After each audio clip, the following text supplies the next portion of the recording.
I graduated a year before Ryan and moved out here, and I'm pursuing a career in cinematography or photography, film deciding.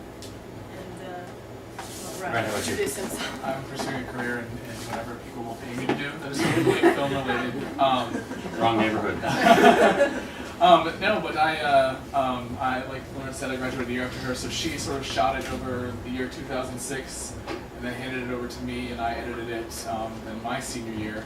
And we had this cut that you see for some early festivals, and then we're hoping to sort of cut it down. I don't know if anybody else thinks it could lose about 10 minutes and be a lot better, but I certainly do.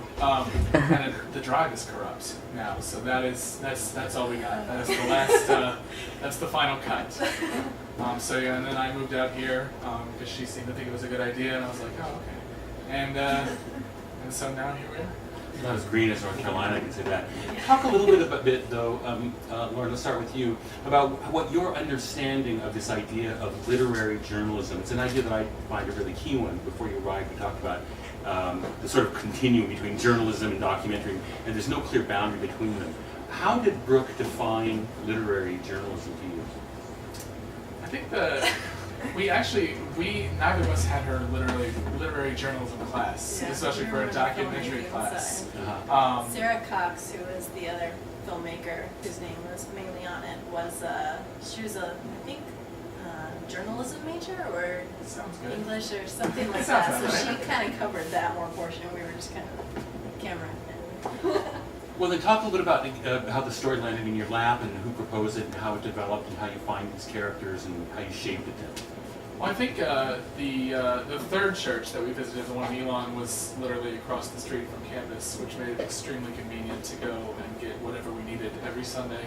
And in our documentary class, we worked on a project together that was specifically about that church. And at the same time, separately, Brooke was developing the idea for this larger documentary with the other two churches. So we decided to visit the one in Raleigh, the one in Georgia, and the one right next door in Elon, because the one in Raleigh, the first one we saw, was a very well-established sort of church, and then the Victory Church in Georgia was sort of in transition and sort of coming into their own, and then the church right across the tracks was absolutely brand new and very much struggling. Their congregation for years has been in the kitchen of an old school, and so they were just sort of starting out and very grassroots and trying to get everything together. So we wanted to show a different side of Christianity at different stages in its development. Because I think when a lot of people hear Christianity, especially a lot of sort of left-minded people, like, I don't want to speak for both of us, but that we were, and that Brooke is very, very, very left-leaning. I think when you think Christian, you're like, oh, jeez, you know, they're especially very in the South. narrow-minded. Southern Baptist has a very narrow-minded connotation to it, and for myself as well, I think it was a pretty eye-opening experience, and I learned a lot about Christianity that I didn't sort of think was out there, especially in the South. Talk about that. What convinced you that there was a story, or you think convinced Brooke and Ms. Cox, that there was a story there that was worth telling and that would engage people? Sure. You're going to have to talk sooner or later. I know. There were a lot of characters in this story. Like Ryan said, this kind of started as a class project with the little church that was across the street from us. And Brooke Barnett, our professor, was, I think, already involved in the United Church of Christ or starting to get involved, and it just interested her. So we started with that little project, and the more she researched it and learned about it, she just basically saw a bigger story than just that, and then found this church in Raleigh.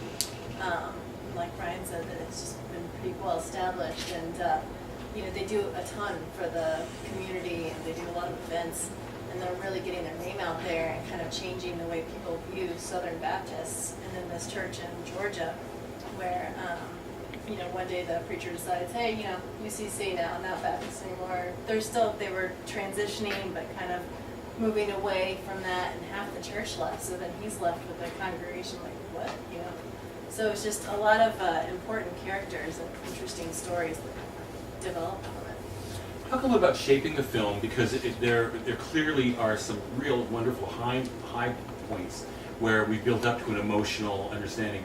Also, in almost all of the cases, there's a sort of an introduction to the character, and then the revelation about what that character's real life is like, whether they're just liberal and left-leaning or they're gay or lesbian or something.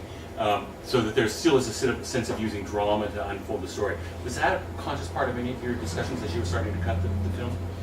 I think it was, especially, and it was an interesting experience for me because I sort of got, I mean, I was on some later shoots, but I got a lot of the footage from Lauren, and so I never actually met a lot of the people that were working on it. And so I think the most compelling, or the sort of reveal was the Pullen pastor, the co-pastor Nancy, going to her house and visiting and realizing that she had a partner who was a woman and things like that.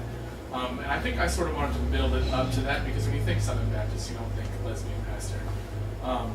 And I just sort of wanted to reveal at first, like, she had a daughter, you know, that she's a family woman, and so I didn't want it to be like, dun, dun, dun, she's gay. But at the same time, I sort of wanted people to accept her as a regular person without knowing one way or the other what her orientation was. And that shot, your sort of money shot at the very end of the film, the reveal of all the people who had come to Grace. Grace. Right. Was it pretty clear when you saw that shot, oh, this is our wind-up, this is our big emotional end here?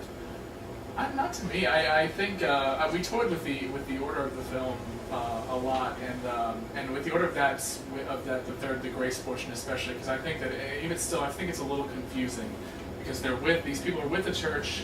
They want to leave that church to stay in the UCC, so they start a new church, and that was the biggest challenge of how to tell that story in a way that people would not be confused. And we initially started with that scene. It's like, oh, their first day of church. It makes sense that this is the beginning. But I think that is sort of the climax.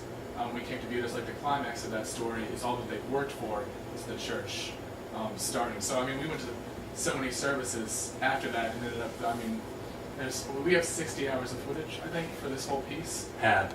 Yeah. The tapes are somewhere. But, and so to really, it's kind of hard sometimes to be like, well, I put all the time into it. I'm going to show them everything I did, you know. But it ended up not being necessary to the story. So. Hopefully we'll see more chapters online. Is there some questions from folks here? And now's your chance to pose a question, if not to the direct filmmakers, to people who had some really tight hands in making the film that it was. You have some questions over here? Think your questions through, because we're coming back. As we wind up and finish the discussion here, talk a little about what you think that this idea of the good Christians was a hard sell coming to Southern California, considering our sort of heathen reputation. You guys are crazy. Well, I didn't know Brooke Barnett had finished. I mean, I graduated 2 years ago. I didn't know what she was going to do with it. This is the first time you've seen it, right? This is the first time I've seen Wow. it. So I got the email like, oh, come join us for the screening. I was like, what? I didn't even know she was entering it. So that was exciting, and I was very interested. We were kind of trying to hide to get like a reaction of how people would accept it. Yeah, Maybe Be smiling. Did you feel like it's a hard sell? Sometimes. I mean, like I said, I'm kind of a picky person. I would like to go back and chop the heck out of it, especially since I've seen it so many times. I think it's a much easier sell out here.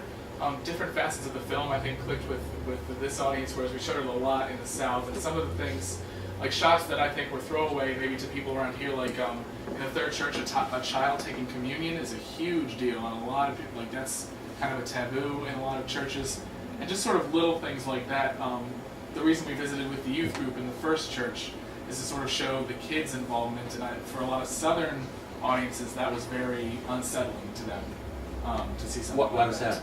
Just that the kids were so, I think kids have a more direct way, like they're talking about, like, that's the lesbian church or whatever, or that the kids were as faithful believers as the parents were, you know. It wasn't sort of like a brainwashing thing or anything like that. It was just a genuine belief in helping people through Christ. What happens to the film now? What do you do with it now? We've it's been in some festivals in the Carolinas, and now this one out here. I'm not sure what Brooke plans to do with it. I'm sure it'll probably air on PBS affiliate in Carolina, but I'm not exactly sure. Great. Thank you both so much for coming. Thank you.